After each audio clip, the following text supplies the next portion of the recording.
वैसे तो भारत का आकाश कई सितारों से भरा है, पर सबसे चमकता हुआ सितारा उनमें बुद्धा। मेरा अपना मानना है कि हम लोग सौभाग्यशाली भी रहे और दुर्भाग्यशाली भी रहे। सौभाग्यशाली इसलिए कि बुद्धा का मैक्सिमम समय बुद्धा यहाँ रहे, जन्म उनका लुम्बिनी में हुआ जो आज नेपाल में पड़ता है। सौभाग्यशाली रहे कि बुद्धा यहाँ हुए, कई दीक्षाएं उन्होंने दी, कई बुद्धिस्ट मॉन्क्स वगैरह यहाँ बने, बुद्धिज्म को फॉलो किया। और दुर्भाग्यशाली इसलिए रहे कि उसके बाद भी आज के समय में जो बुराइयां हैं, जो आज के समय के चैलेंजेस हैं, करप्शन है या क्राइम अगेंस्ट विमेन है, या जो हम कहते हैं कि सोसाइटी में लोग डिटैच हो गए हैं, लोग एक दूसरे को रिस्पेक्ट नहीं करते, या जेलसी है, कि बुद्धा की धरती होने के बाद भी इस तरह की बुराइयां हमारे समाज में हैं कि बुद्धा की टीचिंग्स को हमने छोड़ दिया। वो टीचिंग्स हमें पता नहीं है आज के समय में। तो कुछ वीडियोस के माध्यम से मैं आपको उनके बारे में कुछ जानकारी देना शुरू करूंगा। जैसे कि सबसे पहले हम बात करें बुद्धा के जन्म के बारे में। बुद्धा का जन्म लुम्बिनी में हुआ, जो कि नेपाल में है। उनके पिता राजा शुद्धोधन शाक्य ट्राइब के चीफ थे। शाक्य जो ट्राइब थी उसके चीफ थे राजा शुद्धोधन।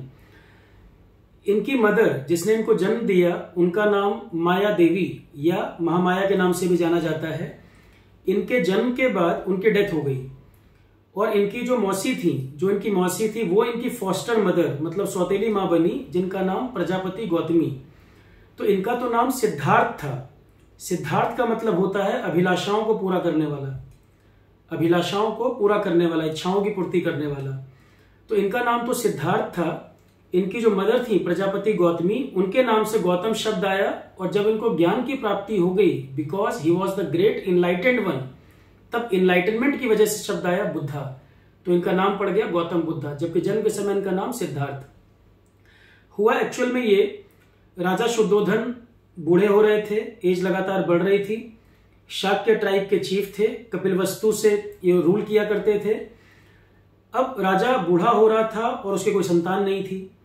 और उनकी जो वाइफ थी, पहली वाइफ महामाया या माया देवी के नाम से हम जानते हैं, काफी एक तरह से काफी प्रयास या काफी पूजा पाठ और गुरु का आशीर्वाद लेना, इस कारण से आगे जाके फिर एक बच्चा पैदा हुआ सिद्धार्थ।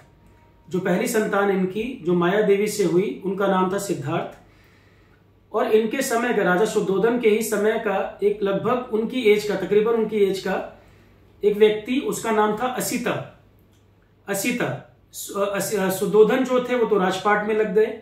असिता जो थे वो तपस्वी बन गए, वो हिमालय में रहते थे और तपस्वी बने।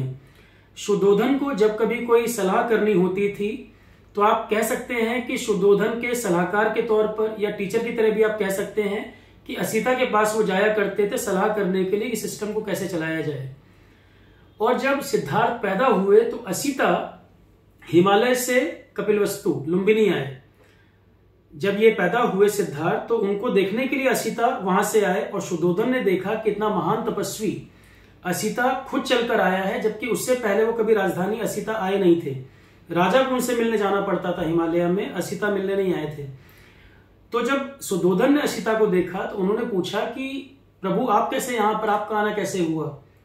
जब भी मुझे मिलने आना होता है मैं आपके पास मिलने आता हूं, आप मुझे बुलवा लेते। कोई कारण था, कोई दिक्कत थी तो आप मुझे बताते क्या आदेश है, आपका आगमन कैसे हुआ? असिता ने कहा कि तुम्हारे यहाँ एक पुत्र पैदा हुआ है, उसके दर्शन के लिए आया हूं मैं।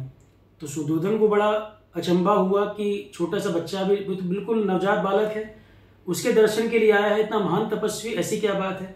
और असिता ने बिना समय गंवाए अंदर जहां वो बच्चा था, अंदर जाके उस बच्चे के पैर पे सर रख दिया अपना।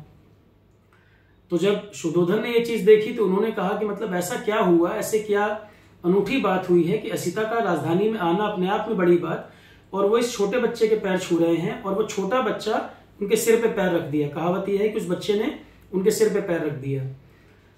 तो असिता ने कहा कि ये जो तुम्हारे यहाँ पैदा हुआ है, ये कोई साधारण बालक नहीं है, ये बहुत महान आत्मा है। ये दो चीजें हैं, या तो ये आगे जाके बहुत महान चक्रवर्ती राजा बनेगा, या ये सन्यासी बनेगा। या तो ये बहुत महान चक्रवर्ती राजा बनेगा, या ये सन्यासी बन जाएगा। तो सन्यासी वाली बात सुन के शुद्धोधन बड़े दुखी हुए कि मैं तो बड़ा खुश था कि राजपाट संभालेगा, मैं बूढ़ा हो रहा हूं, तो राजपाट को संभालने के लिए बालक पैदा हुआ है। तो असिता ने जो ये बात कही कि ये वैरागी हो जाएगा, संन्यास को ग्रहण करेगा, संन्यास को प्राप्त होगा, तो सुधोधन इस बात से दुखी भी हुए। और असिता जो था, असिता ने जब ये बात कही तो असिता एक तरफ हंसा और उसके बाद रोया, दोनों चीजें एक साथ हुई। पहले हंसा फिर रोया। तो सुधोधन ने कहा कि आप हंस भी रहे हैं फिर आप रो भी रहे हैं, ऐसा क्यों? तो असिता ने कहा कि मैं बहुत खुश इस बात से हूं कि मुझे इनके दर्शन का सौभाग्य प्राप्त हुआ, कि इस छोटे बच्चे ने अपना पैर मेरे सिर पे रखा, जो कि एक बहुत महान आत्मा बनेगा आगे चल के। और मैं दुखी इसलिए हूं कि जब ये ज्ञान पूरी दुनिया में फैला रहा होगा तब मैं रहूंगा नहीं इसको देखने के लिए, कि जब ये ज्ञान अपना देगा, बड़ा होकर जब ये ज्ञान अपना लोगों को देगा तो मैं उस समय रहूंगा नहीं, मैं दुखी इस वजह से हूं। तो जैसा कि हम जानते हैं, फिर आगे जाके सिद्धार्थ, उन्होंने अपना घर छोड़ दिया, तपस्या वगैरह की।